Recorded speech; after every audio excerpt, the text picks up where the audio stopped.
कक्षा 9 के बच्चों, पिछले दिनों में आपने कक्षा 9 में साखी नाम का अध्याय पढ़ा कबीरदास जी का। अब आपका दूसरा चैप्टर स्टार्ट होता है। दूसरा अध्याय मीराबाई जी का है। मीराबाई जी के बारे में थोड़ी सी जानकारी रखिए, जिससे कि इनकी जीवनी लिखने में आपको आसानी हो। सबसे पहले आप इनकी जीवनी लिखेंगे, इनके बारे में, जन्म स्थान के बारे में बता रहा हूँ, आप लोग देख लीजिए, आपकी किताब में भी ये मिल जाएगा। मीराबाई जी का जन्म चौकड़ी नामक स्थान पर हुआ था, राजस्थान राज्य में। इनका जन्म सन 1498 ईस्वी में हुआ था।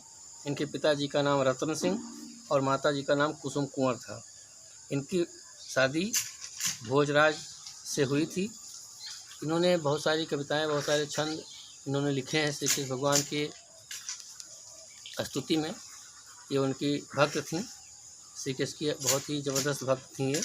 उनकी भक्ति में इन्होंने बहुत से ऐसे छंद लिखे हैं, उनको गाया भी है और भी रचनाएं इन्होंने की हैं।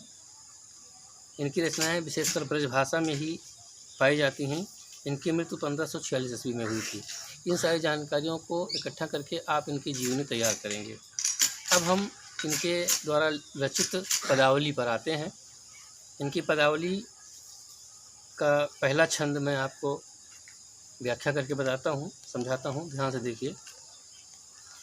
बसो मेरे नयनन में नंदलाल, मोर मुकुट मकराकृत कुंडल, अरुण तिलक दिए भाल, मोहनी मूरति सांवरी सूरति, नैना बने विशाल, अधर सुधारस मुरली राजत उर्वजंती माल, क्षुद्र घंटिका कटतट शोभित नूपुर शबद रसाल, मीरा प्रभु संतन सुखदाई भगत बछल गोपाल। इन्होंने कहा है भगवान श्री कृष्ण, जो कि नंदलाल कहे जाते हैं, नंद बाबा के पुत्र थे, इसलिए इनको नंदलाल कहा जाता है।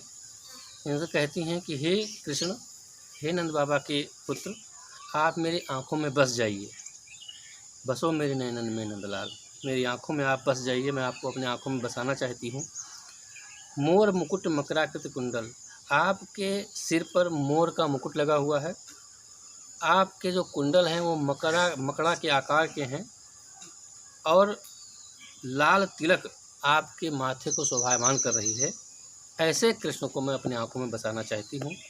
इन मोहन मूरत सांवर सूरत, इनकी सूरत सांवली सी है और सबको मोह लेने वाली मूरत हैं ये। और इनकी आँखें नैना, इनकी आँखें बहुत ही बड़ी बड़ी हैं। ऐसे श्री कृष्ण को मैं अपनी आँखों में बसाना चाहती हूँ। अधर मतलब होता है ओंठ, सुधा मतलब होता है अमृत, रस, सुधा का रस अर्थात अमृत का रस। इनके सुधामयी यानी अमृत जैसे ओंठों पर मुरली विराजमान होती है और उर बैजंती माल, और इनके हृदय पर इनके गले से लटकती हुई बैजंती की माला विराजमान है। क्षुद्र घंटिका कटतट शोभित, और इनके कमर में लगी हुई जो करधनी है उसमें छोटे छोटे घंटिकाएँ हैं या घुंघरू लगे हुए हैं, और उनके शब्द जब सुनाई पड़ते हैं कानों में तो बहुत ही रस भरे होते हैं, बहुत ही सुंदर प्रतीत होते हैं।